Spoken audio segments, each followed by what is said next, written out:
Yes. ये चारों लड़कियां जो इस कटघरे में खड़ी हैं, मैं इनका जुर्म बताता हूं। इन चारों लड़कियों ने वेश्यावृत्ति का एक संगीन जुर्म किया है। साक्षी और अरेस्ट करने वाले इंस्पेक्टर के बयान से यह साबित हो चुका है कि चारों मुजरिम हैं और सजा के हकदार हैं। औरत जात के नाम पर कलंक, इन लड़कियों को कड़ी से कड़ी सजा देने की अदालत से गुजारिश है। बचाव पक्ष के वकील मुलजिमों को बेगुनाह साबित करने के लिए गवाहों से पूछताछ करना चाहें तो कर सकती हैं। इन्हें जेल के अंदर रखने के बदले किसी भी रेस्क्यू सेंटर में रखने की मांग कर सकती थी, लेकिन जमानत पर छुड़ाकर ये क्या साबित करेंगे, मेरी समझ में नहीं आ रहा है। योर ऑनर, ये एक सामाजिक तत्वों पर नजर डालने वाला केस है। पूछताछ के दौरान कई बातें सामने नहीं आ पाई हैं, जिन्हें मैं अगली सुनवाई में विस्तार से बताऊंगी। वेश्यावृत्ति की क्रिया केवल एक इंसान द्वारा ही पैदा नहीं होती। दो लोगों द्वारा हुए जुर्म में केवल एक को ही सजा मिले, ये कहां का न्याय है? ठीक वैसे ही इस केस में छुपे कई पहलुओं को मैं अदालत में पेश करना चाहूंगी। ये सब जैसे मैं पहले ही बता चुकी हूं, अगली सुनवाई में बताऊंगी। हमारे सरकारी वकील जो भी गवाह पेश करना चाहते हैं, उसमें मेरे मुवक्किलों का किसी भी प्रकार का हस्तक्षेप नहीं होगा, ये मेरी जवाबदारी है।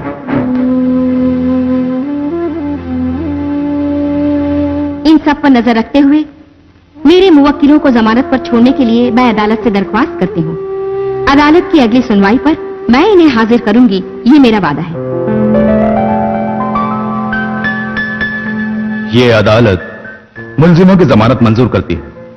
अगले महीने की 17 तारीख को इन्हें अदालत में हाजिर होना होगा। Till then the court is adjourn. Thank you your honour, thank you.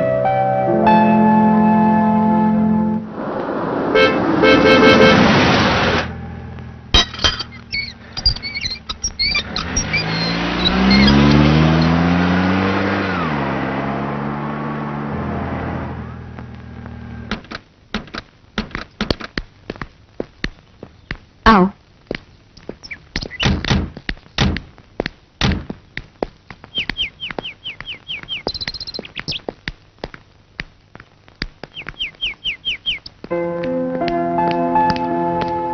विजय, इन फाइलों को तैयार कर दो। जी अच्छा। शोभा जी, इन्हें खाना खिला दो। तुम लोग नहा धो के आराम करो, मैं बाद में बुलाती हूँ। आओ।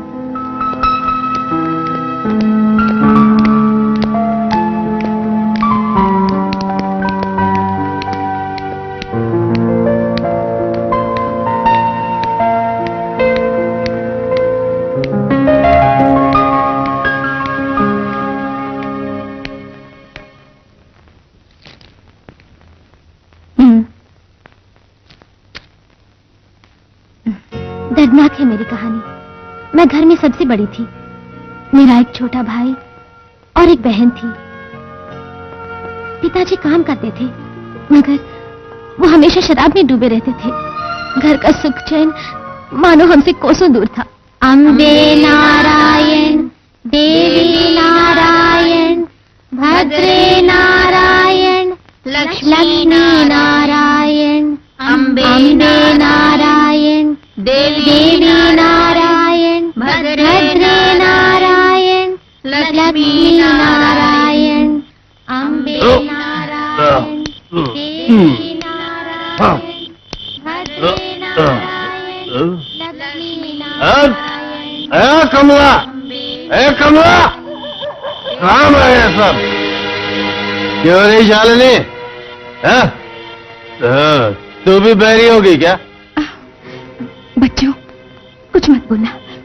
अगर कुछ बोला तो वो और चिढ़ जाएंगे, फिर मुझे पीटना शुरू कर देंगे।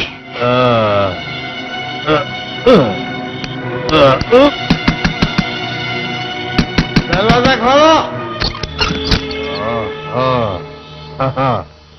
तो सबके सब घर के अंदर ही है। मेरे चिल्लाने की आवाज किसी ने नहीं सुनी।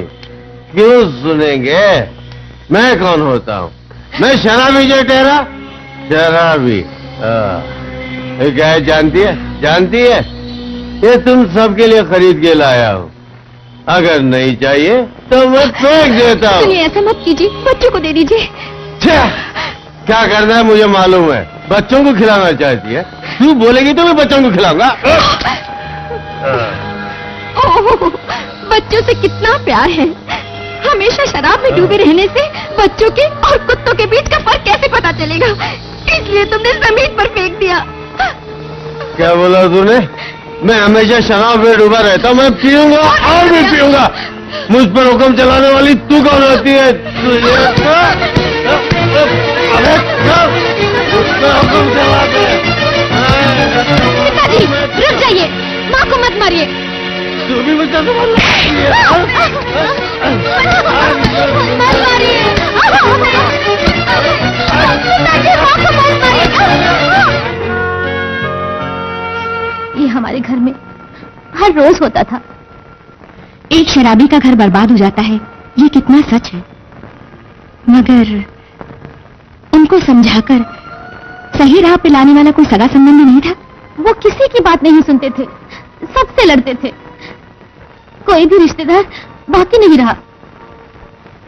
उनके रिश्तेदार कभी कभार माँ को सलाह भी देते तो उन्हें छोड़कर फिर से नई जिंदगी शुरू करने के लिए बोलते। वाह, कितने बढ़िया रिश्तेदार हैं। मगर माँ ने किसी की नहीं सुनी। चाहे कुछ भी हो, चाहे कितना ही सहना पड़े, मैं अपने पति को छोड़कर नहीं जाऊंगी, यही बोलती थी। कितना बड़ा मन है तुम्हारी माँ का, फिर भी उसका ऐसा पति। काश उसके मन को एक पल के लिए भी तुम्हारे पिताजी ने समझा होता। अब आपको क्या बताऊं, हमारे दुख यहीं तक सीमित नहीं थे। यहाँ तक कि जब भी पिताजी घर में शराब पीकर आते तो हम सबको अपने ही घर में छुप जाना पड़ता था। हम बच्चों के सामने ही वो माँ के साथ।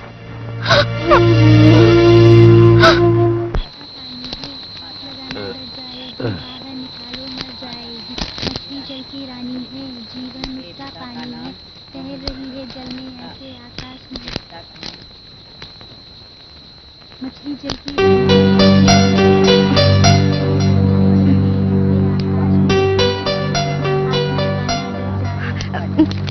बच्चे देख रहे हैं।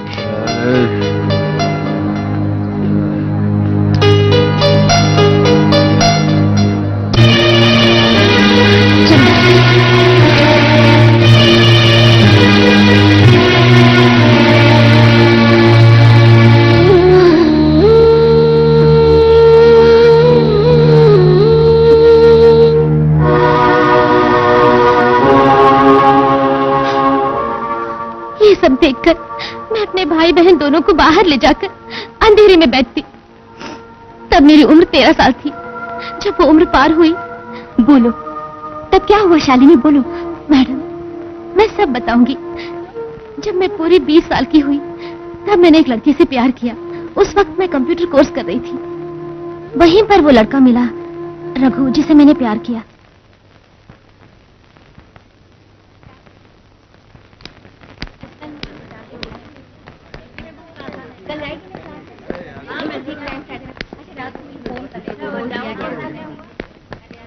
शालिनी, यहीं रुकना, मैं कार लेकर आता हूँ, तुम्हें तुम्हारे घर ड्रॉप कर दूंगा। ओके? तू किस्मत वाली है, तुझे लिफ्ट देने के लिए रघु तैयार रहता है। शालिनी, रघु मालदार पार्टी है, उसे हाथ से जाने मत देना। अच्छा, मैं चलती हूँ। Bye bye.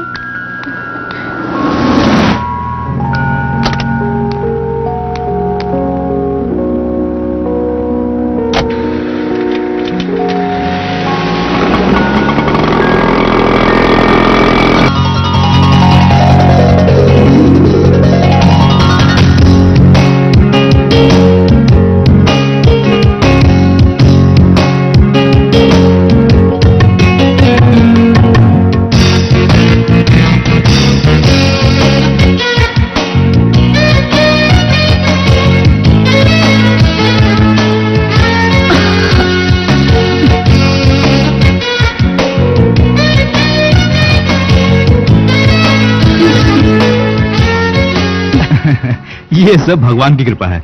उसने मुझे तुम्हारे लिए बनाया और तुम्हें मेरे लिए। सही कहा, नहीं तो कितनी ही लड़कियां हैं दुनिया में।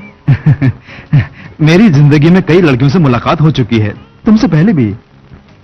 इसका मतलब तुम एक नंबर के अय्याश हो। ओह, ये बात नहीं। तो फिर मुझसे बात मत करो, मुझसे मिलना भी नहीं। शालिनी, मेरी बात समझने की कोशिश करो। मैं जितना तुम्हारे करीब हूँ उतना आज तक किसी भी लड़के के करीब नहीं हुआ। यही मेरा मतलब था। मेरे दिल में केवल तुम ही हो।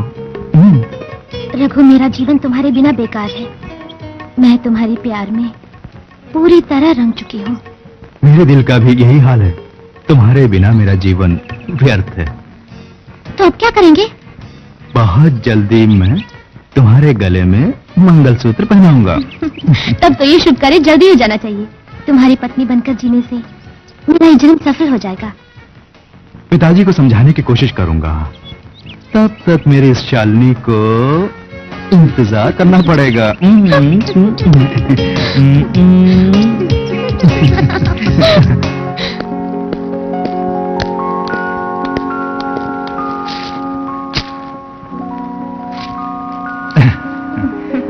हाँ रानी। यस।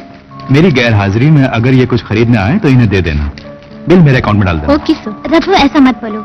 मैं तुम्हारे बिना कुछ नहीं खरीदूंगी। ऐसा मत बोलो। अच्छे स्टाइल वाले ड्रेस पहनने होंगे तुम्हें। ओके? मेरे अकाउंट में लिख देना। Okay sir. Thank you. चले? हाँ चलो। हाँ शालिनी, कल तुम ये नई ड्रेस पहनकर स्टाइल से मेरे पास आना। हमें एक जगह पर जाना है। कहाँ? बहुत सस्पेंस है। बैठो।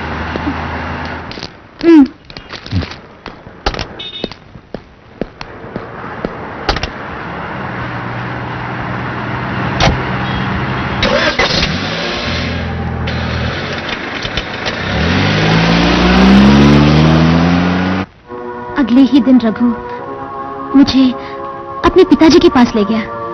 उसके पिताजी काफी गुस्से में मेरे साथ पेश आए। माँ के ना होते हुए भी मैंने तुझे माँ बाप दोनों का प्यार दिया। तूने जब भी जो भी मांगा वो दिया। तेरी हर ख्वाहिश को मैंने पूरा किया, मगर इस बार नहीं मानूंगा। तुझे किससे शादी करनी है इसका मैं फैसला करूंगा। तेरी इस इच्छा से कहीं बढ़कर है मेरा मान सम्मान। पिताजी, मैंने शालिनी को वचन दिया है। तुम्हारे वचन के ऊपर मैं अपनी इज्जत की बलि चढ़ाऊं? तेरे से पूछने वाला कोई नहीं है जो उसके बुलाते ही मुझसे मिलने चली आई? कान खोलकर सुन ले, इससे प्यार का नाटक करके मेरी जायदाद हड़पने की कोशिश भी मत करना। पैसे पैसे के लिए मैं इसे मोहताज कर दूंगा। आपकी दौलत के लिए मैंने इनसे प्यार नहीं किया। बकवास बंद कर, जा यहां से, दफा हो जा। मेरी हैसियत से नीचे वाले को इस घर की तरफ देखना भी मना है। चलो शालिनी, अब हम यहाँ नहीं रुकेंगे। चाहे कुछ भी हो जाए मैं तुमसे शादी करूंगा। चलो।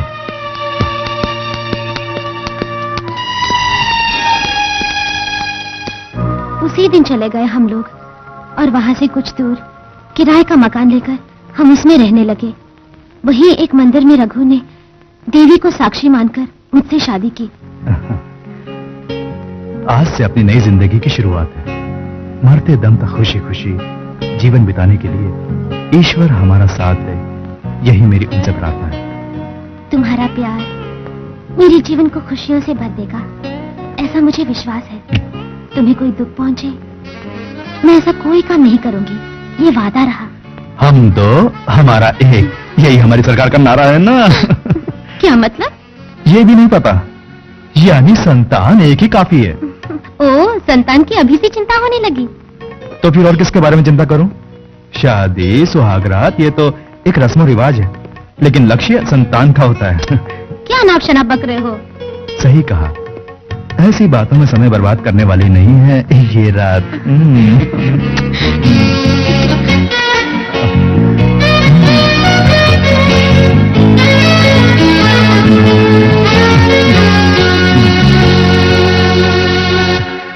शादी तो तुमने कर ली, पर ये शादी रजिस्टर नहीं की थी ना? नहीं, रजिस्टर नहीं की थी। रघु तो अपने पिताजी का घर छोड़कर आया था, फिर ऐसे में तुम्हारे पास पैसे कहां से आए? जिस वक्त घर छोड़ा उनके पास काफी पैसे थे। 1.5-2 महीने तो बिना तकलीफ के गुजर गए। फिर जैसे ही पैसे खत्म हुए वो पिताजी के वहां वापस गए। तब शालिनी तुम? वो जल्दी आऊंगा ऐसा बोलकर गए थे मुझसे। हमारी शादी की बात न बताकर अपने पिताजी को फांसने की कोशिश करूंगा और मौका देखकर पिताजी से शादी की बात करके मुझे वहां ले जाने का उन्होंने मुझसे वादा किया था। तब तो ये सब तुम्हारे घर वालों को नहीं पता होगा। मैं एक दिन अपने घर पहुंची और माँ को सारी बातें बताई। तभी मेरे पिताजी आ गए। वो काफी गुस्से में थे। हमको बताए बिना किसी के साथ भाग गई और उसके साथ तूने शादी कर ली। अपने माँ बाप तुझे आज याद आए? तेरी माँ है ना कोई बाप, कोई नहीं है। तूने जो किया वो पाप है। गटर की जिंदगी जिएगी। नहीं पिताजी, मंदिर में देवी के सामने रघु ने मुझसे शादी की। आइंदा आना हो तो उसे भी साथ में लाना, नहीं तो तुझे इस घर में आने की जरूरत नहीं। जा यहां से, चली जा। माना उसने गलती की, मगर उस गलती को हम सुधार भी तो सकते हैं।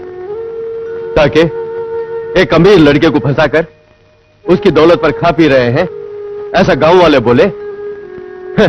नहीं, ऐसा नहीं होगा। उसी दिन रात को मैंने रघु से चोरी चोरी की गई अपनी शादी को सबके सामने सामाजिक रूप से हम एक पति पत्नी हैं ऐसा बोलने के लिए समझाया। ओहो, डिमांड शुरू हो गई। मुझे मालूम था कि भीगी बिल्ली बनकर आने वाली तू एक दिन जरूर खूंखार शेरनी बनेगी। मैंने ऐसा क्या बोल दिया? एक पत्नी होने के नाते मुझे पत्नी की वो जगह चाहिए जो एक पत्नी का हक बनता है। तो ठीक है, मैं भी एक बात पूछता हूँ। मेरे बुलाते ही एकदम से दौड़ी चली आई, तो तू कैसी औरत है? अगर अच्छी औरत होती तो लोगों के बीच मुझसे शादी करने के बाद ही मेरे साथ सुहागरात मनाती। मुझे तो ऐसा महसूस होता है कि तुझे अगर इस वक्त मुझसे भी अमीर लड़का मिल जाए तो तू मुझे छोड़ उसके साथ भाग जाएगी। हे भगवान, ये किस तरह की बातें कर रहे हो? रघु, क्या हो गया है तुम्हें? कुछ नहीं, मेरी आंखें खुल गईं। मैंने एक पत्नी का हक मांगा, उसके लिए लड़ रहे हो? मैं लड़ नहीं रहा था, पुरानी बातें याद दिला रहा था। आज के बाद मैं कौन तू कौन, तभी तुझे अक्ल आएगी। Good bye. रघु, रघु, तब का गया रघु, फिर कभी वापस नहीं आया। खर्च के लिए पैसे न होने से कई कष्ट उठाए। मकान का भाड़ा न भर पाने से मकान मालिक ने मकान खाली करा दिया। तभी मैं अपने घर गई और पिताजी के पांव पकड़ के रोकर माफी मांगी। पिताजी, मुझे माफ कर दीजिए, मुझसे बहुत बड़ी भूल हो गई। मुझे कुछ नहीं सुनना है। तू भले ही रोले, मेरा मन नहीं पिघलेगा। तू मेरी बेटी ही नहीं, मैं फैसला कर चुका हूं।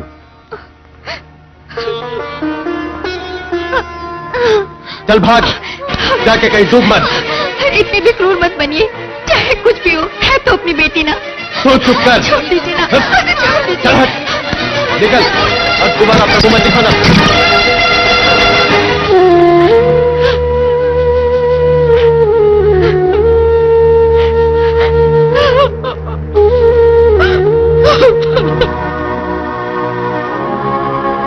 हर जगह से हारकर मैं रानी के पास मदद मांगने गई। कोई न कोई काम दिलाने के लिए मैंने बोला उससे। चारों तरफ अंधेरा छाने के बाद मैं तुम्हारे पास काम के लिए आई हूँ। अच्छा पुष्पा दीदी की वहाँ मैं बात करके देखती हूँ। वो एक गेस्ट हाउस चलाती हैं। देखते हैं शायद वहाँ कोई काम मिल जाए। मैं भी वहाँ पार्ट टाइम काम करती हूँ।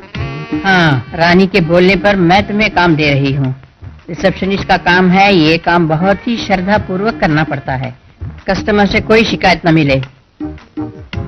शालिनी मन लगाकर काम करेगी। मैं आपका ये उपकार कभी नहीं भूलूंगी। ठीक है, तो अभी से ज्वाइन कर लो। देवी। Yes madam.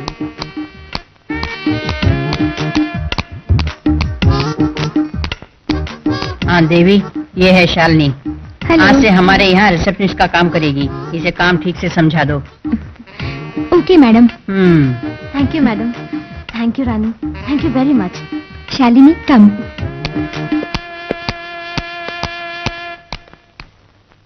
तो वहाँ रानी ने ही तुम्हें काम पर रखवाया है ना? वहाँ 4-5 लड़कियाँ और भी काम करती थी। मर्द वहाँ पर कमरे किराए पर लेते। उनके कमरे में जाने की कुछ ही देर बाद पुष्पा दीदी अलग अलग लड़की को वहाँ भेजती।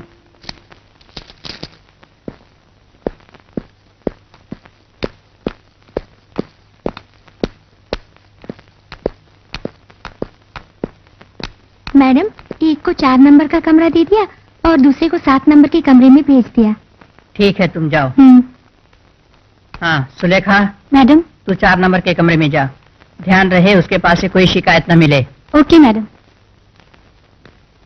और जानकी, तू 7 नंबर के कमरे में जा।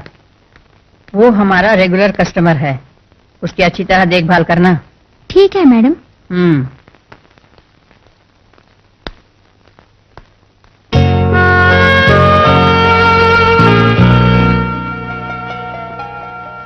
उसके ठीक अगले दिन पुष्पा दीदी एक अलग कमरे में लेकर गई मुझे। हाँ शालिनी, मैं एक बात बताने के लिए ही तुम्हें इस कमरे में लाई। मेरी बात तुम ध्यान से सुनना। आपकी बातें सर आंखों पर मैडम। तुम्हारी कहानी मुझे अच्छी तरह मालूम है। तुम्हारे घर की गरीबी, तुम्हारे प्रेमी का तुम्हारे साथ विश्वासघात, ये सब मैं जानती हूँ। सिर्फ तुम ही नहीं, इस उम्र में कोई भी लड़की जब भी किसी जगह काम पर जाएगी तब वहाँ के ऊपरी अधिकारी हाथ पर हाथ धरकर नहीं बैठते। किसी न किसी बहाने, किसी भी रास्ते वो उस लड़की के शरीर से खेलना चाहेंगे, जिसके लिए वो अधिकारी अलग से कोई तनख्वाह भी नहीं देते। यही कुछ बातें मुझे तुम्हें बतानी थी। जवानी और खूबसूरती कुछ ही दिनों की होती है, उसका अगर तुम अपने दिमाग से इस्तेमाल करोगी तो खूब कमा सकती हो। क्योंकि हाथ में पैसे आते ही समाज में सम्मान खुद ब खुद बढ़ जाता है। मेरी बातें तुम समझ रही हो ना शालिनी? मतलब शरीर बेचना होगा, नहीं तो सम्मान नहीं मिलेगा। ये फैसला तुम्हारे हाथ में है। भूखी और लाचार जिंदगी को छोड़कर समाज में सम्मान वाली जिंदगी जीने के लिए यही एक रास्ता है। कुछ दिन जो एक वक्त की रोटी नहीं देती, अपनी उस खुददारी को भूलकर रुपया पैसा कमाकर इस जिंदगी को अपने हिसाब से जीकर खुद को और अपने घर वालों को भी खुश रखने में ही तुम्हारी भलाई है।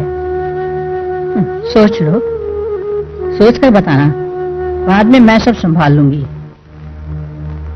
उसी दिन मेरी अपने घर जाकर सबको देखने की बहुत इच्छा हुई। घर पहुंचकर जाना कि पिताजी को हार्ट अटैक हुआ है, हॉस्पिटल में उन्हें एडमिट किया है। दवा और इलाज के लिए पैसों की सख्त जरूरत थी। मुझे अपनी बेटी न मानकर भले ही पिताजी ने घर से निकाल दिया, पर मेरे लिए तो वो जन्मदाता थे। और मैं सीधी पुष्पा दीदी के घर पहुंच गई। तभी से जिंदगी की शुरुआत हुई। फिर एक दिन रघु वहां आया। सबके बोलने पर भी मैंने उसे नहीं अपनाया। भले ही रघु मुझे पाने की लाख कोशिश करे, मगर मैं नहीं जाऊंगी। मैं तो एक नीच औरत हूँ, ऐसा रघु तुमने ही बोला था ना? तब नहीं, पर आज मैं एक नीच औरत हूँ। मुझे ऐसी बनाने वाले तुम ही हो, इसलिए कान खोल कर सुन लो। अब तुम्हारे और मेरे बीच कोई संबंध नहीं है। आज पैसों के लिए भले ही खुद को बेचती हूँ, मगर तुम मुझे नहीं खरीद सकते।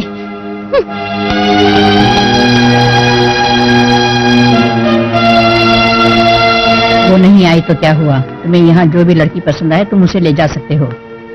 नहीं, मुझे चाहिए शालिनी, मगर आज उसने जो मेरे साथ बर्ताव किया है उसका मैं बदला जरूर लूंगा। बोल देना उससे। बदला लेने के लिए ही रघु ने ही शायद मुझे अरेस्ट कराया। रघु का ही एक दोस्त मुझे होटल के अंदर ले गया था। फिर उनके प्लान के मुताबिक पुलिस ने होटल के अंदर रेड डाली।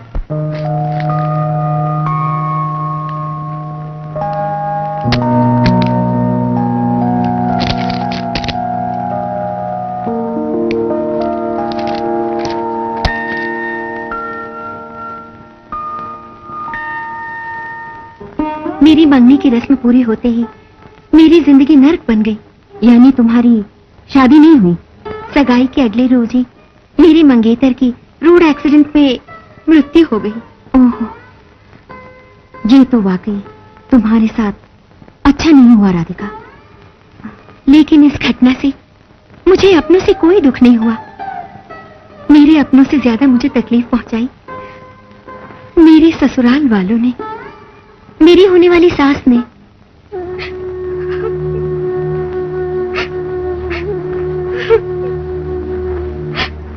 क्यों री मनहूस, मगरमच्छ की आंसू बहा रही है। इसे दिखा रही है अभिनय। नाश पीटी, कैसी तकदीर लेकर पैदा हुई जो मेरे बेटे को ही निकल गई। तेरे साथ मंगनी नहीं होती तो आज मेरा बेटा जीवित होता। पता नहीं कितने लोगों को डसेगी, इससे तो अच्छा है तू ही मर जा, बाकी लोग तो सुकून से जिएंगे। आप चेले पर नमक क्यों छिड़क रही हैं? वो बेचारी पहले से ही दुखी है। ओह, तो मेरी बातें चुभ रही हैं। चुभेंगी क्यों नहीं? मरने वाला तुम्हारा नहीं मेरा बेटा था। बहन जी आप चलिए, मैं बाद में आऊंगी। ओह, मैं तो चली जाऊंगी। जवान बेटा तो मेरा गया ना।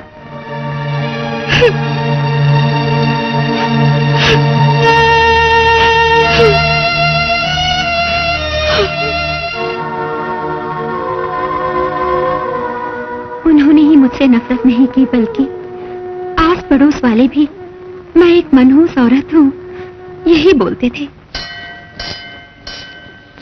अच्छा तो मैं चलता हूँ। टाटा टाटा। अरे रुको रुको।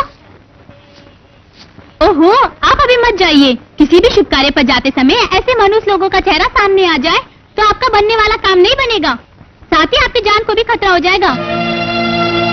क्यों रे मनुष्य, तुझे और कोई टाइम नहीं मिला जो निकल पड़ी हाथ में झाड़ू लिए सुबह सुबह झाड़ू मारने?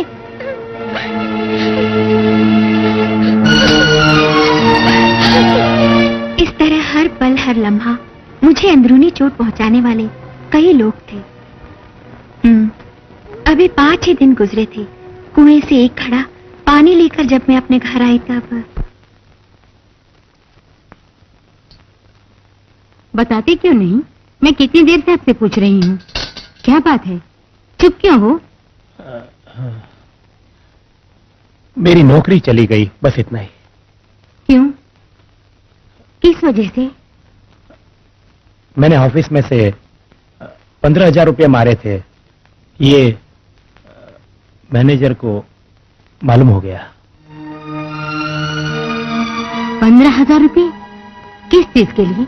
तेरी फूल बेटी की मंगनी जो धूमधाम से हुई थी, उसमें जो मैंने रुपये खर्च किए, वो क्या तू अपने बाप के घर से लाई थी? उस सेठ ने उधार देने के लिए बोला था ना? हाँ, बोला तो था,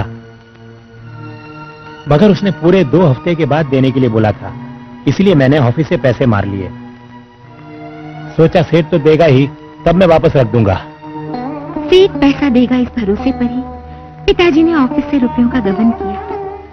शादी तो दूर की बात, मेरा मंगेतर ही नहीं रहा, पिताजी की नौकरी भी चली गई। अब लोग मनुष्य नहीं कहेंगे तो क्या कहेंगे? मेरी फूटी तकदीर के कारण ही ऐसा हुआ। एक दिन शाम को पिताजी के ऑफिस का मैनेजर हमारे घर आया। सब ठीक हो जाएगा, तुम्हारी नौकरी भी नहीं जाएगी। तुम कल ही वो रकम मुझे दे दो, बिना किसी को पता चले मैं वहां ले जाकर रख दूंगा। कल ही लौटाना होगा, कोई 1,000-2,000 की बात नहीं है, पूरे 15,000 की बात है। तुम्हारा सर्विस रिकॉर्ड और तुम्हारी ईमानदारी को देखते हुए मैंने बोला, मगर तुमने कल तक पैसा नहीं भरा तो केवल तुम्हारी नौकरी ही नहीं बल्कि कोर्ट कचहरी के चक्कर पड़ जाएंगे।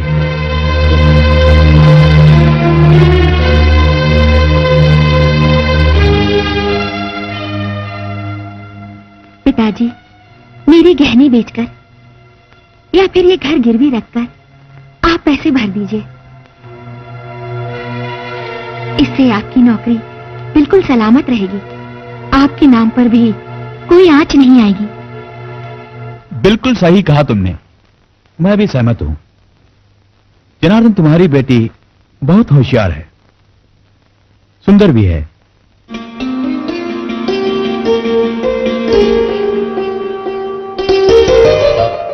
मैं अपनी तरफ से भी कोशिश करूंगा। कल भरने के बजाय एक दिन और टालने की कोशिश करता हूं।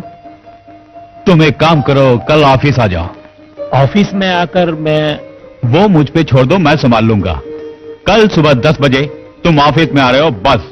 ठीक है?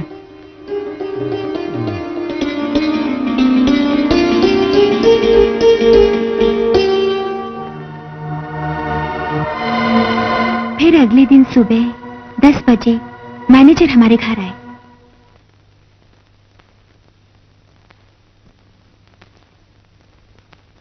वो घर पर नहीं है, अभी अभी ऑफिस चले गए।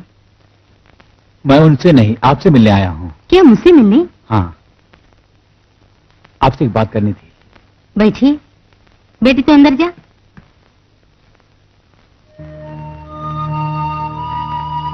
मेरी बात जरा कड़वी होगी, मगर मुझे गलत मत समझिएगा। अगर ना पसंद हो तो मुझे साफ साफ बता दीजिए। मेरी पत्नी को मरे हुए 5 साल हो गए, कोई औलाद भी नहीं है। मैंने दूसरी शादी के बारे में कभी सोचा भी नहीं, वो भी कल तक।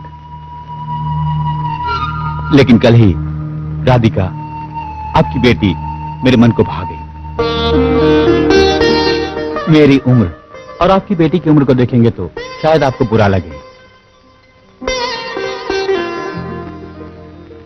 फिर भी मैंने अपने दिल की बात आपको बता दी। आप पैसों की बिल्कुल फिक्र मत कीजिए, मेरे पास काफी पैसे हैं। राधिका के पिताजी ने ऑफिस से जो पैसे मारे वो मैं भर दूंगा। आपके सारे उधार मैं चुका दूंगा, घर का खर्चा भी मैं उठा लूंगा। आपकी दूसरी बेटी की शादी भी मैं अपने पैसे से धूमधाम से कराऊंगा।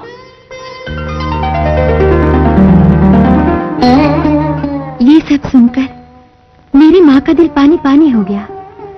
अपनी माँ के बोलने पर ही मैं इस शादी के लिए सहमत हो गई। पिताजी ने भी मजबूर होकर मंजूरी दे दी।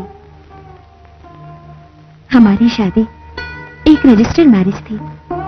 सुहाग रात के दिन ही मर्द कहलाने वाले मेरे पति की कमजोरी मेरे सामने आ गई।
तुम्हारे नाम पर एक जमीन और एक बंगला खरीदने वाला हूं मैं। तुम्हें कोई कमी महसूस नहीं होगी। क्या हुआ? मैंने जो कहा सुना? आज रात को तो नहीं खरीदने वाले हैं ना? इस बारे में हम कल बात करेंगे। लगता है काफी थक गए, थोड़ा सो जाइए। कुछ दिन तो ऐसे ही बीत गए। फिर एक दिन शाम को एक आदमी को साथ लेकर अपने घर आए। आओ। राधिका, आज रात के खाने पर एक मेहमान लाया हूं। मेहमान? मैं तो दोस्त हूँ। सही कहा, ये मेहमान नहीं, मेरा बहुत ही खास दोस्त है। खाना तैयार है, परोस दो। हाँ हाँ, परोस दो। इसमें देर किस बात की? तुम बैठो। Thank you. एक मिनट।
बैठो।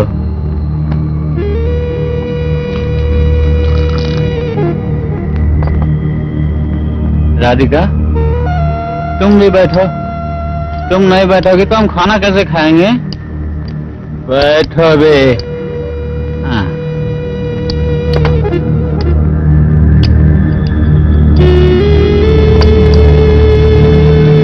ये लो।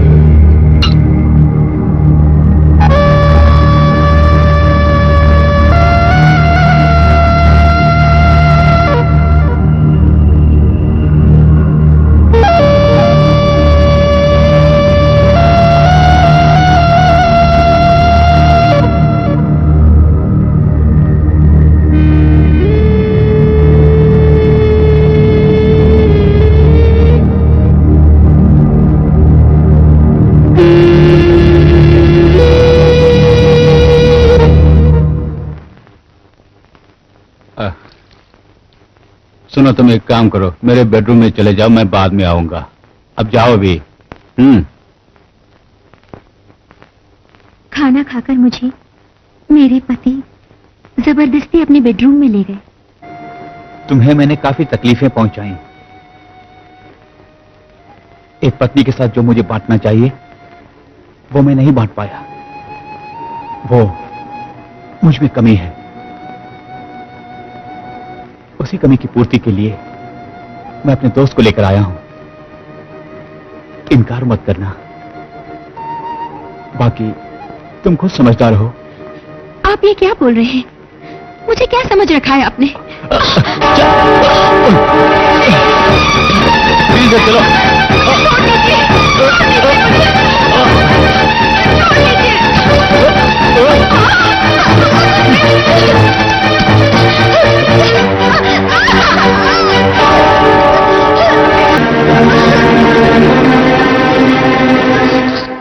इस तरह मेरे पति ने मुझे उसके हाथों में सौंप दिया।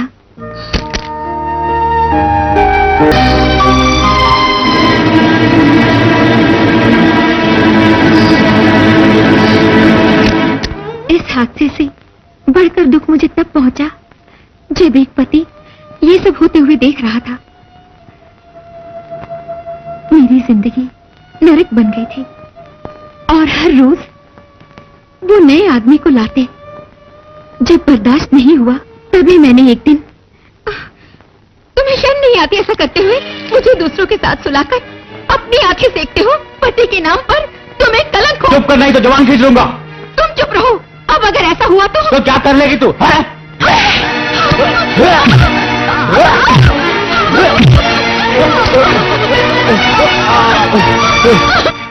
इस तरह की मारपीट रोजाना का सिलसिला बन गया। उनसे नफरत होने लगी मुझे। वही नफरत जिद में बदल गई। उस इंसान से बदला लेने के लिए मैंने इस पेशे को अपनाया और सूरजमुखी जैसी ये जिंदगी रात रानी पर महकने वाली रात की कली बन गई। शोभा, शोभा। जी मैडम। तुम जाके लीना को मेरे पास भेजो। ठीक है मैडम। तुम लिखो।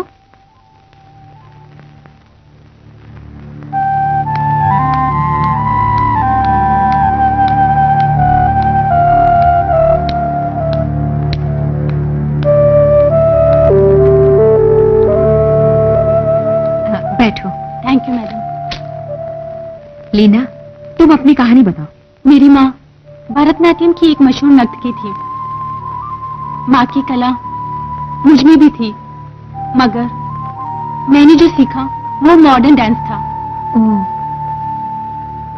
बोलो, तुम जो भी बोलना चाहती हो हिम्मत से बोलो, कुछ मत छुपाना। जिस दिन मेरी जिंदगी में ये बदलाव आया, उस दिन को मैं आज भी याद करती हूँ। तो ये क्या लेना की माँ, मेरी बात समझने की कोशिश करो। हमारे महिला संगठन को और कोई नर्तकी नहीं मिलेगी इसलिए मैं यहाँ नहीं आई।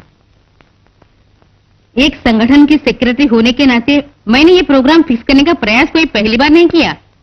आज तक मैंने जितने भी प्रोग्राम किए वो सारे प्रोग्राम काफी धूमधाम से मनाए गए हैं। लेकिन आपका ये प्रोग्राम नहीं होगा। तुम्हें पता है इस प्रोग्राम के लिए कितनी ही जवान नर्तकियां लाइन लगाकर खड़ी हैं।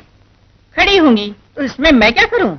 तुम पुरानी और एक मशहूर भरतनाट्यम की नर्तकी हो। तुम्हारी कला का लोगों के सामने प्रदर्शन करने के लिए ही संगठन ने तुम्हारा प्रोग्राम फिक्स करके तुम्हें सम्मानित करने का फैसला किया है। आपके इस संगठन की मैं इज्जत करती हूँ, मगर मैंने जो भरतनाट्यम सीखा है वो कला और कला के जरिए ईश्वर की आराधना करने के लिए केवल मंदिरों में ही इस कला का प्रदर्शन करती हूँ। इसलिए आप कृपा करके कोई और व्यवस्था कर लीजिए, मुझे छोड़ दीजिए। मैंने जो बोलना था बोल दिया, तुम्हें जो बोलना था वो तुमने बोल दिया, तो फिर मैं... आप जा सकती हैं, अपना समय बर्बाद मत कीजिए।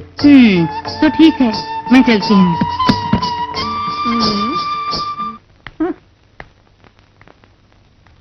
तो आपकी कला केवल ईश्वर को समर्पित है? हाँ। ईश्वर की सेवा कर करके आज हम भूखे मर रहे हैं, न जाने कब हमें सुखी जीवन प्राप्त होगा। मुझे उपदेश मत दे। उपदेश नहीं दे रही हूँ, चारों ओर से कर्ज में डूबे हैं। कर्जदार रोजाना आकर चिल्ला चिल्ला कर जाते हैं। रामचंद्र केस डालकर इस घर को जब्त कर लेगा, ऐसी धमकी देकर गया है ना। तूने डांस के नाम पर 2-4 स्टेप्स का सीख लिए, मुझ पर हुक्म चलाने लगी। ऐसा नहीं है, केवल आपको समझा रही हूँ। मेरा नृत्य एक दैविक नृत्य है, तेरा नृत्य शैतानी नृत्य है जो एक पाप है। तुझे डांस सिखाने के लिए उस जैक्सन के स्कूल में भेजा, ये मेरी भूल थी। उस भूल की सजा हमें भुगतनी ही पड़ेगी। Hi Leena. Hi mummy. What mummy? Any problem? क्यों रे, ऐसी हरकत करते हुए मेरे घर में मत आना, कई बार बोल चुकी हूँ ना तुझे। बोल चुकी हैं, मगर मैं आज वैसी हरकत करने नहीं आया। किसी खास वजह के बिना यहाँ ये शरद जैक्सन उपस्थित नहीं हुआ है। अंडरस्टैंड? तब तो जरूर किसी गलत भावना से आया है। करेक्ट। नहीं, मैं आज एक गुड न्यूज लेकर ही यहाँ आया हूँ। रहने दे, आज तक तूने हमारे घर के लिए जो कुछ भी किया वही काफी है। माँ, कम से कम मास्टर जी के साथ तो थोड़ी तमीज से बात करो। शिष्या हो तो तुम्हारी जैसी। ओहो, बहुत बड़ा वीआईपी आया है। देखो, मेरा दिमाग खराब मत करो। माँ, कोई बात नहीं लीना, आने वाली महालक्ष्मी को ठुकराना नहीं चाहिए। तुम अपनी माँ से बोल दो। तू अपनी महालक्ष्मी ज्योति लक्ष्मी को यहाँ से लेकर फुट जा। मैं तो फुट जाऊंगा, मगर आने वाला काम तो बोल दूं। लीना, तुम्हें आज तक ऐसा कोई प्रस्ताव नहीं मिला होगा जो मैं लेकर आया हूँ। मैं एक डांस मास्टर होने के नाते उसकी शिष्या अच्छी रहे ये सोचने वाला एक अच्छा गुरु हूँ मैं। बड़ा आया गुरु, बेशर्म कहीं का। माँ, मास्टर जी किस लिए आए ये जाने बगैर ऐसा कहना ठीक नहीं है। अरे, इसके बारे में जब लोग उल्टा सीधा बोलते थे तब मुझे विश्वास ही नहीं हुआ था। इस गुरु का चाल चलन मुझे कुछ अच्छा नहीं लगता। माँ, बोलने वाले तो बोलते ही रहेंगे, ऐसा नहीं कि सारा सच ही हो। नहीं, सारा सच ही समझने दो। अपने मन से जरा एक बार पूछ कर देखिए, मैंने कभी आपको धोखा दिया, नुकसान पहुंचाया, परेशान किया? नहीं ना। तू जाके अपना काम कर। मैं तो चला ही जाऊंगा। आपके सामने भले ही इस गुरु की कोई इज्जत नहीं, फिर भी इस डांस मास्टर शरद जैक्सन के लिए भीड़ लगती है लोगों की। ठीक है, मैं वहीं चला जाता हूँ। मास्टर जी, काम क्या था बताइए ना। माँ तो ऐसे ही बकती रहती है, पुराने विचार अभी तक गए नहीं जानती कि जमाना चेंज हो गया। तो बंद कर बकवास। मम्मी, आप चाहे कुछ भी बोलिए, बुरा नहीं मानूंगा, क्योंकि आपके चेहरे की सुंदरता किसी भी हाल में कम नहीं होनी चाहिए। तो ठीक है, मैं जिस काम के लिए आया था बताता हूँ। अमरावती होटल वालों को आज से तुम्हारा डांस प्रोग्राम रखने के लिए मैंने मनवा लिया है। कैसे? काफी कोशिश करने के बाद ही वो लोग माने हैं, मगर तुम्हारे भाग्य ने भी साथ दिया है। अब हमें उनसे केवल एक एग्रीमेंट साइन करवाना होगा। तुम्हारी अच्छाई के लिए ही ये कह रहा हूँ। अगर कॉन्ट्रैक्ट हो जाए तो पक्की नौकरी हो जाएगी, तनख्वाह भी बराबर मिलेगी। कैसा रहा मेरा दिमाग? लीना, आज से तू डांस क्लास नहीं जाएगी। मास्टर, तू क्या समझकर मेरी बेटी के बारे में सोच रहा है? हमारे परिवार के बारे में, हमारी मर्यादा के बारे में एक मिनट जरा सोचकर देख। ये घर में कहीं बोर ना हो, इसीलिए डांस सीखने के लिए तेरे पास भेजा, होटलों में डांस करवाने के लिए नहीं। आइंदा इस घर में पैर मत रखना। माँ, ये डांस करने में जरूर जाऊंगी। हमें पैसों की जरूरत है। डांस तो होता ही है प्रदर्शन के लिए, चाहे कोई स्टेज हो, होटल में हो, कहीं भी हो, एक ही है। तुझे शर्म नहीं आती ऐसे बोलते हुए? नहीं आती। एक कलाकार अपनी कला का प्रदर्शन नहीं करेगा तो क्या करेगा? तू जरूर बर्बाद होगी। होटल के अंदर डांस करने से कैसी कैसी मुसीबतें आती हैं, तू नहीं जानती। जवान लड़की तो कहीं भी जाए उसे मुसीबत उठानी ही पड़ती है। घर से निकलते ही मुसीबत, ऑफिस में नौकरी करे तो भी मुसीबत। मगर मुसीबत से खुद को बचाने के लिए, उसका सामना करने के लिए हर लड़की में हौसला होना चाहिए। मैं अपनी रक्षा खुद कर सकती हूँ, इतना हौसला है मुझ में। मास्टर चलिए। हाँ, फटाफट नौकरी पक्की कर लेते हैं। मम्मी तितक तितक तई नहीं।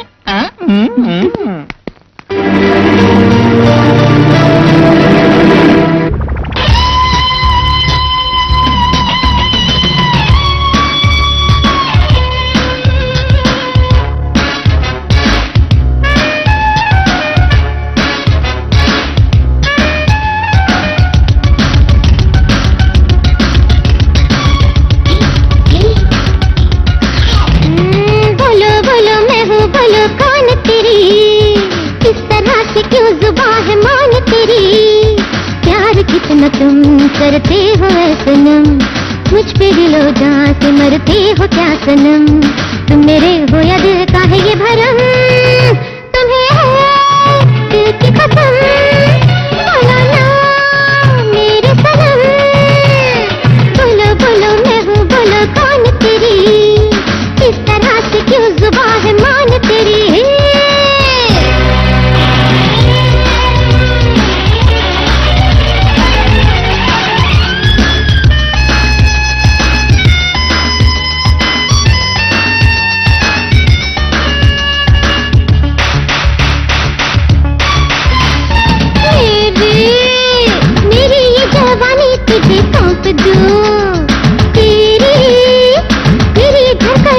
सनम रोक दो, कर दो तेरी सांसें गरम, पहले बता तेरे हैं कौन हम।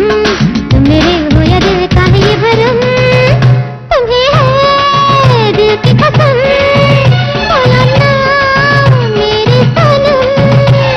बोलो बोलो मैं हूँ, बोलो कौन तेरी, किस तरह से क्यों जुबान है मान तेरी।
बहुत बढ़िया नाच किया। मैनेजर, उस डांसर को हम अपनी शुभकामनाएं खुद देना चाहते हैं, ऐसा उन्हें बोल दो। ठीक है, मैं बोल देता हूँ। ओके।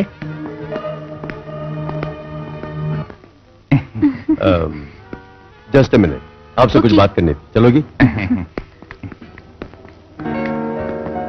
तुमने तो कमाल कर दिया, डांस बहुत बढ़िया था, कंग्रेट्स। Thank you.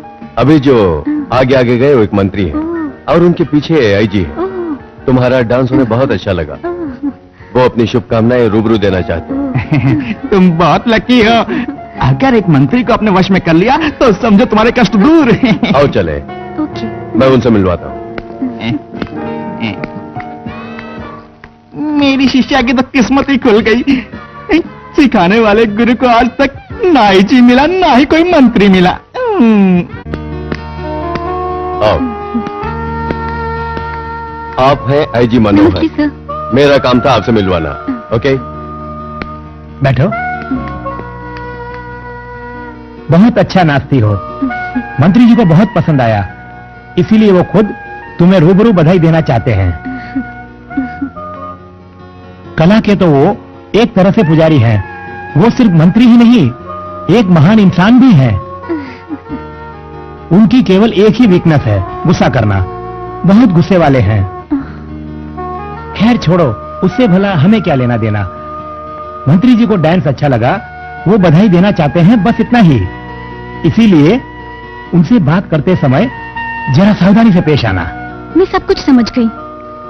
आपने जैसा कहा मैं वैसा ही करूंगी। मंत्री जी अगर चाहें तो अपनी पहुंच से कुछ भी कर सकते हैं। तुम्हें जो भी मदद चाहिए उनसे बोल दो बस।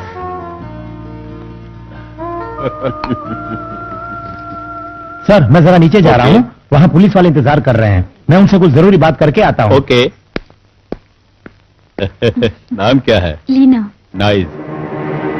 नाम तो बहुत अच्छा है और डांस तो सुपर्ब। Thank you sir. आप मुझे शुभकामनाएं देना चाहते हैं, मैं इसलिए आई हूँ। वो इसे थोड़े ही देते हैं, उसके रस्मों रिवाज हैं।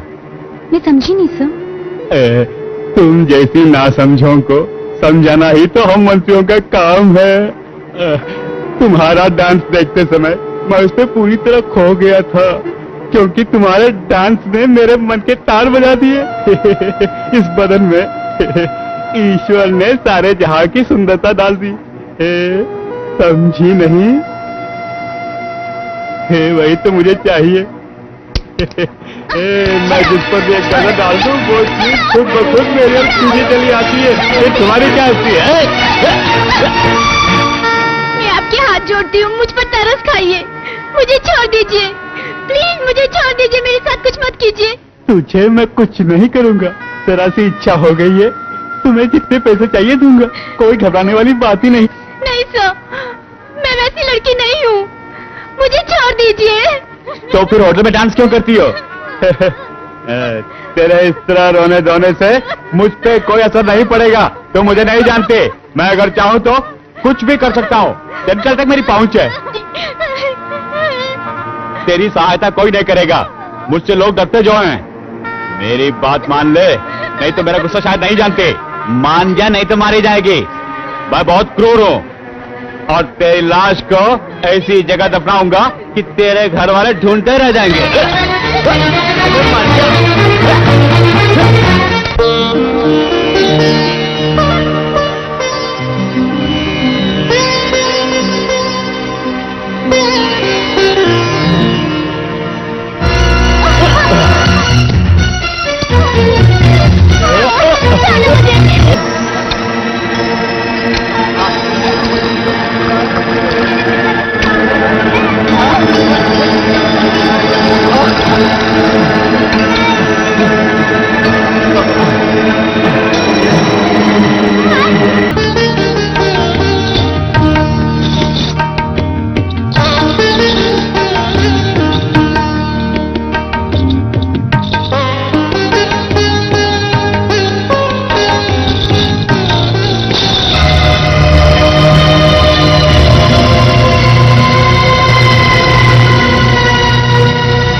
उठ के अपना हाथ मुंह धो ले, जल्दी से तैयार हो जा, तुझे घर पहुंचाने की व्यवस्था मैं कर दूंगा।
मेरी जिंदगी की शुरुआत यही थी।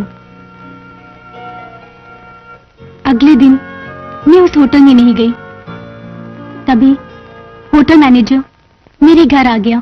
तुम्हारा नहीं आना हमारी समस्या का समाधान नहीं है। तुमने कॉन्ट्रैक्ट साइन किया था, ब्रीच ऑफ कॉन्ट्रैक्ट, होटल का नुकसान, विश्वासघात, ऐसी कई परेशानियां आएंगी। हर जाने की रकम बहुत महंगी पड़ेगी तुम्हें, सजा भी हो सकती है। सोच लो, ठंडे दिमाग से सोचकर फैसला लोगी तो अच्छा होगा।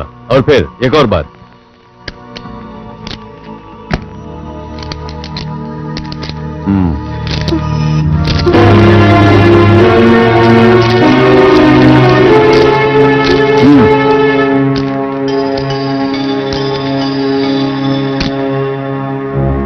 ये उसी दिन के फोटोस हैं। ये कोई मंत्री है ना आईजी, दोनों पैसे वाले हैं, हमारे होटल के रेगुलर कस्टमर्स। ऐसे और भी कस्टमर्स हमारे पास हैं। नहीं, अब मैं ये काम कभी नहीं करूंगी। इज्जत तो लूट ही चुकी है, वो इज्जत अब वापस नहीं आने वाली। तुम्हारे घर वाले या गांव वाले तुम्हारी कोई सफाई नहीं सुनेंगे। ये सभी फोटोज तुम्हारे सबूत हैं।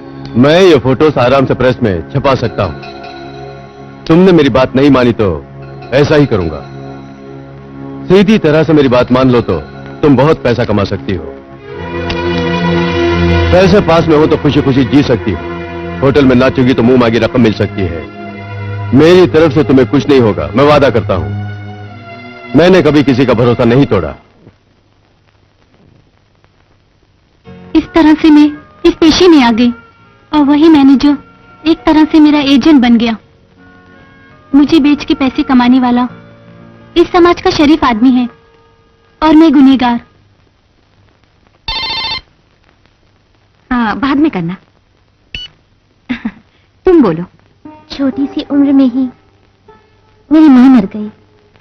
मेरी मौसी ने ही मुझे पाला पोसा। पिताजी काम करते थे दूसरे शहर में। 5-6 महीने में एक बार पिताजी घर आते थे, तभी खर्च के लिए पैसे जी भर के मुझे देते थे। ओह, इसके अलावा 4 मकान भाड़े पर उठाए थे। भाड़ा बराबर आता था। पिताजी का भांजा मनोज वो भाड़ा लेकर मौसी को सौंप देता था। मतलब बिना मुसीबतों के दिन गुजर रहे थे, है ना? हाँ, मेरी 15 साल की उम्र तक तो कोई मुसीबत नहीं आई, लेकिन उसके बाद पिताजी ने मुंह मोड़ लिया। पिताजी तुम्हें छोड़ के चले गए? हाँ, जहाँ वो नौकरी करते थे वहीं फिर से उन्होंने दूसरी शादी करने का फैसला किया। तभी मौसी ने पिताजी को बहुत समझाया। शिवा, तुम ये क्या बोल रहे हो? तुम्हारी बेटी जवान हो गई है, पूरे 16 साल की हो चुकी है। बिन माँ की बच्ची को तुम्हारे अलावा और कौन सहारा देगा? तुम जो हो देखभाल के लिए। मैं और कितने दिन जीऊंगी? मेरी भी उम्र बढ़ रही है, और फिर एक पिता होने का फर्ज दुनिया में कौन निभाएगा? दीदी, मैंने ये तो नहीं कहा कि मैं उसकी देखभाल नहीं करूंगा। तुम वैसे भी 4-5 महीने में एक बार आते हो, मगर फिर से शादी करने के बाद तुम्हारी हालत कैसी होगी हम सब जानते हैं। पूरे 10 साल के अकेलेपन ने मुझे मजबूर कर दिया, इसलिए मैंने ये फैसला लिया। मैं उस औरत को वचन भी दे चुका हूँ। किसी को बताए बिना मैं चुपचाप भी ये शादी कर सकता था, पर मैंने नहीं की। तुम जो भी करना चाहो खुशी खुशी करो। गीता के भविष्य के लिए मैंने बोला था। तो फिर मैं एक काम करता हूँ, यहाँ की सारी जायदाद गीता के नाम पर लिख देता हूँ। उसके बाद खर्च के लिए पैसों की तुम्हें कोई चिंता नहीं होगी।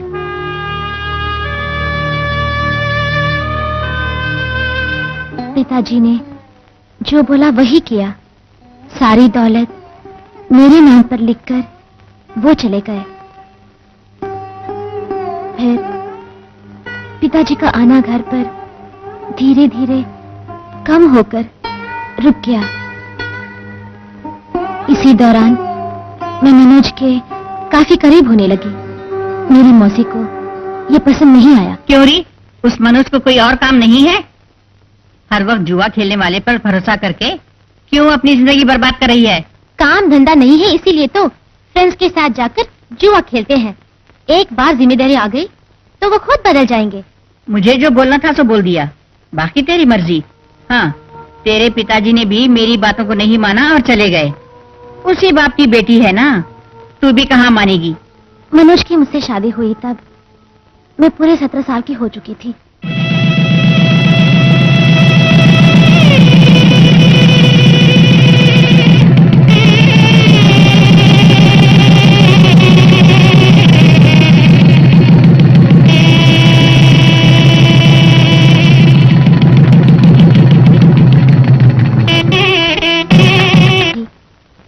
मैं गर्भवती हो गई।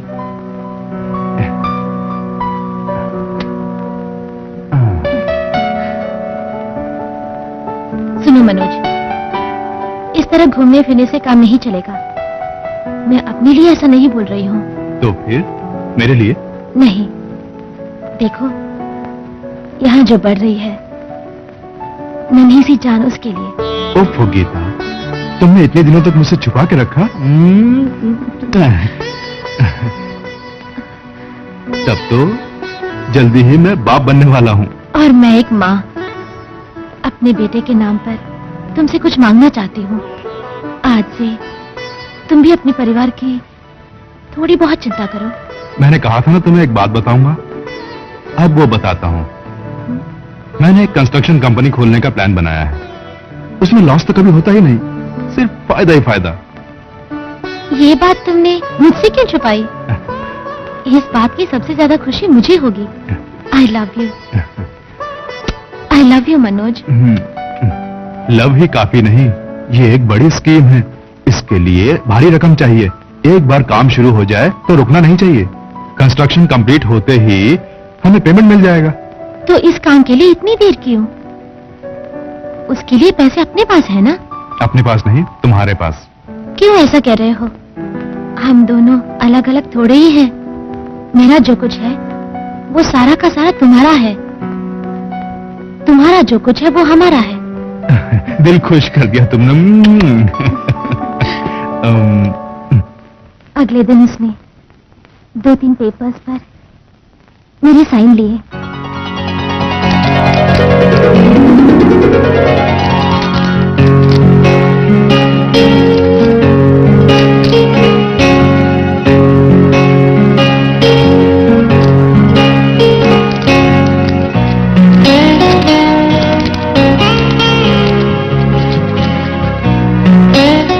सुनो, इस स्टैम्प पेपर्स पर साइन लेने से ही मैंने तुम्हें पैसे दिए, ऐसा बिल्कुल मत समझना।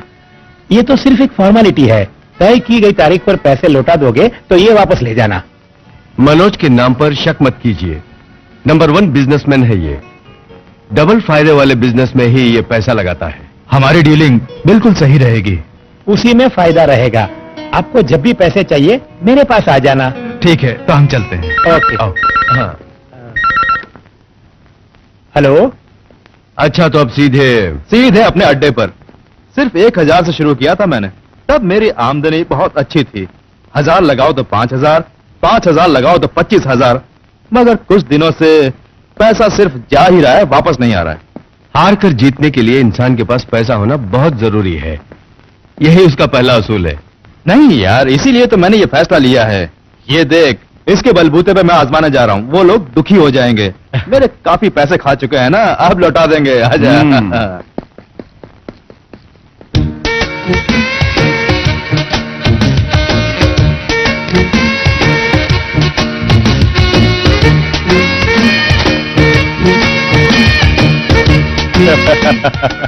क्यों ऐसे देख रहे हो?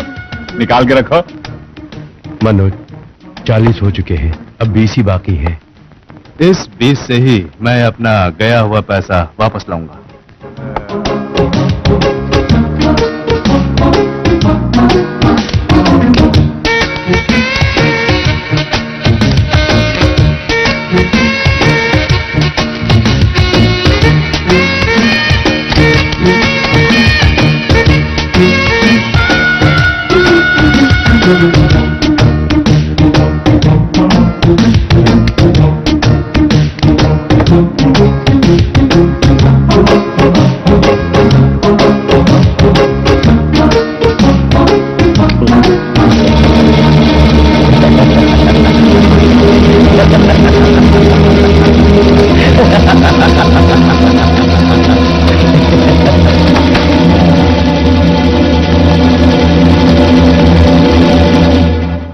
दिनों बाद फिर से साइन के लिए बॉन्ड पेपर लेकर आए। मैंने भी साइन कर दिए। तब मौसी ने मुझे समझाया। गीता, वो कामचोर तुझे साइन करने के लिए बोलता है और तू साइन कर देती है। बिना सोचे बिना पढ़े बॉन्ड पेपर पर साइन करने से कल कुछ भी हो सकता है। जरा सोच के देख। मौसी, मैं किसी गैर के बोलने पर तो ऐसा नहीं करती हूँ ना, अपने पति के बोलने पर ही करती हूँ। मेरी जिंदगी मेरे पति की ही है, तो ऐसे में वो जो कहेंगे वही करना मेरा फर्ज है। मेरी भलाई के लिए ही ऐसा कर रहे हैं। हाँ, यही तो कमजोरी होती है औरतों में। मैं जाके बच्चे को देखती हूँ। हाँ। मौसी की बातों में कुछ तो अर्थ होगा। हाँ, वो मुझे बाद में पता चला, जब वो रामलाल सेठ उन्हें ढूंढता हुआ घर पर आया। मनोज, मनोज घर पे नहीं है क्या?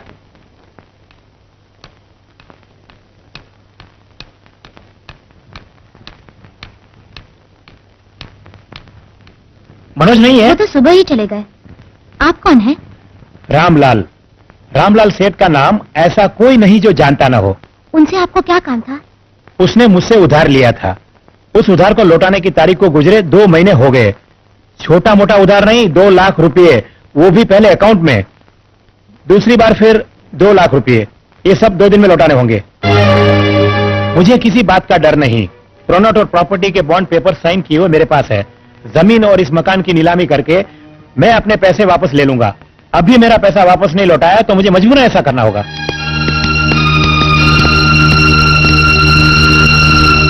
उनसे ये जब मैंने पूछा तो उन्होंने बताया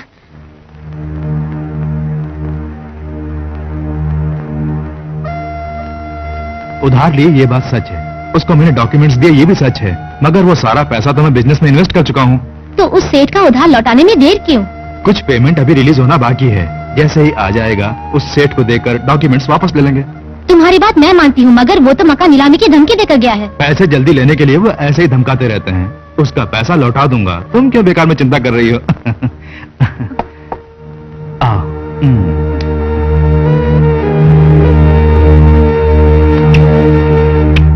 मगर उसने मेरे विश्वास के साथ विश्वासघात किया।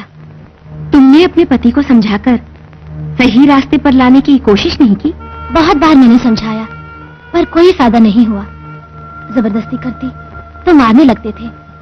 ये चलता रहा कई दिनों तक। मकान जमीन जो गिरवी रखकर उधार लिया पैसा कहाँ उड़ाया, ये जानने की कोशिश नहीं की? वो जान गई थी बहुत पहले ही। कंस्ट्रक्शन बिजनेस के लिए पैसा ले रहा हूँ ऐसा मुझसे कहते थे। वो जुआ खेलते थे। ये जानकर मेरा दिल ही टूट गया। मगर ये जानकर कि मैं बहुत दुखी हूँ, उनको कोई फर्क नहीं पड़ा। इतना जुए में रम चुके थे। जब हार जाते थे तो हारे हुए पैसे जीतने के लिए वो और पैसे हार जाते थे। सत्यानाश हो गया। रहने के लिए घर था, वो भी खत्म हो गया।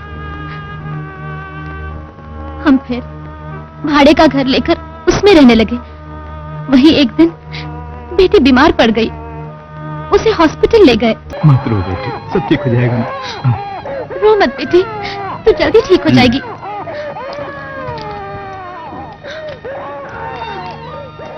बाहर से दवा और इंजेक्शन ले आइए। इसे इंजेक्शन फौरन देना होगा।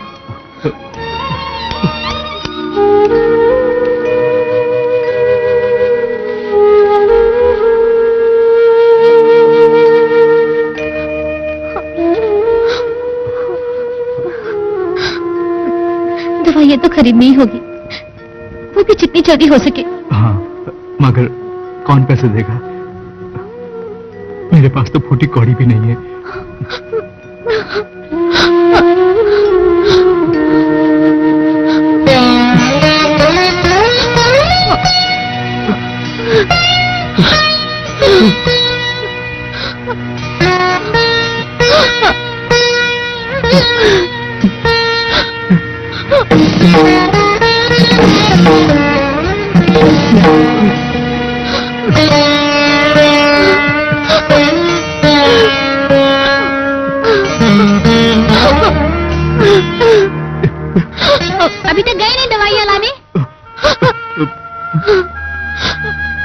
जान से बढ़कर कुछ भी नहीं है मनोज। इसे गिरवी रखकर फौरन दवाइयां ले आइए। आप जल्दी जाइए ना, खड़े क्यों है?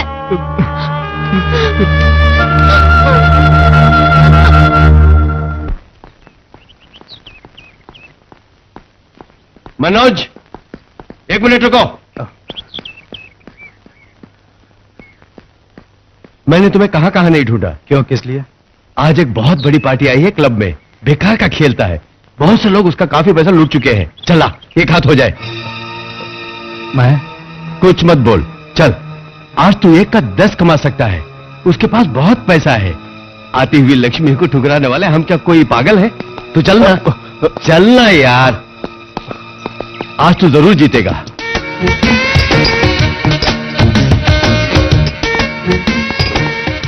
पहले ही बोल देता हूँ, उधार उधार बिल्कुल नहीं चलेगा। ये में पैसा है ना? पैसा नहीं, सोना है। ये लो, ये चेन दांव पर लगी।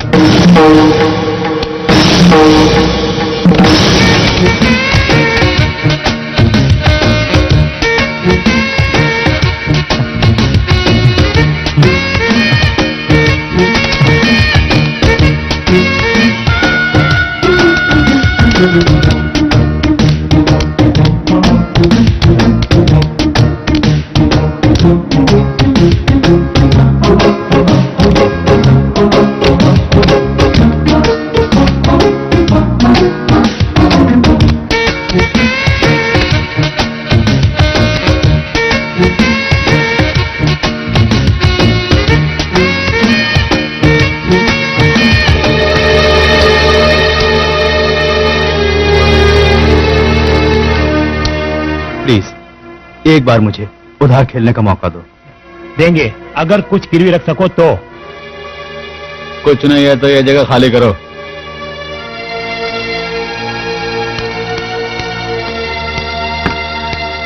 बेटी वहाँ हॉस्पिटल में जिंदगी से लड़ रही है और तुम यहाँ बैठ के जुआ खेल रहे हो। तुम्हें शर्म नहीं आती ऐसे करते हुए? ला वो चैन मुझे दो, मैं खुद कहीं गिरवी रखकर दवाइयाँ ले लूंगी। वो कहाँ से देगा, वो तो पहले ही हार चुका है। क्या? अब दवाइयाँ कैसे खरीदेंगे? वो हम क्या जाने, गिरवी रखने के लिए अब इसके पास कुछ भी नहीं है। गिरवी रखने के लिए तब कुछ नहीं था, लेकिन अब उसके पास गिरवी रखने के लिए एक चीज है। कौन सी चीज? इस सुंदरी को गिरवी रख दे तो सारी प्रॉब्लम सॉल्व हो जाएगी।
डॉक्टर, उस बच्चे की नस डूबती जा रही है।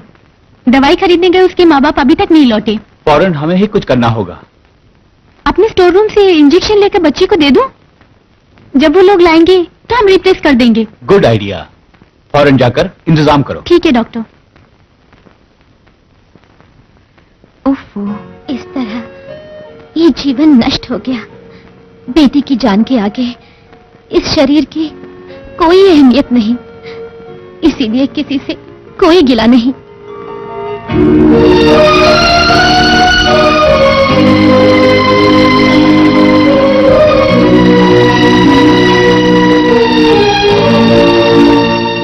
घर गृहस्थी में बुरा माहौल पैदा होने से ही ये जुर्म किया गया, ये अदालत नहीं मानती है। कारण चाहे जो भी हो, जुर्म जुर्म ही होता है और जुर्म करने वाले को अदालत सजा जरूर देती है। मगर इस केस में प्रोसिक्यूटर जुर्म को पूरी तरह साबित न कर पाने के कारण बचाव पक्ष के वकील का पलड़ा भारी हो गया है। अक्सर इस तरह का केस कोई भी वकील लड़ने को तैयार नहीं होता है। शायद इसी गलतफहमी में रहकर प्रोसिक्यूटर स्पष्ट रूप से पूछताछ के लिए सही गवाहों को अदालत के सामने पेश करने में कमजोर रहे हैं। इसी कमजोरी का बचाव पक्ष के वकील ने फायदा उठाया। मुलजिमों को मुजरिम साबित करने में सरकारी वकील ने जिन साक्ष्यों और गवाहों को अदालत में पेश किया उससे जुर्म साबित नहीं होता है। इसलिए बेनिफिट ऑफ डाउट्स द्वारा यह अदालत इन चारों को बाइज्जत बरी करती है।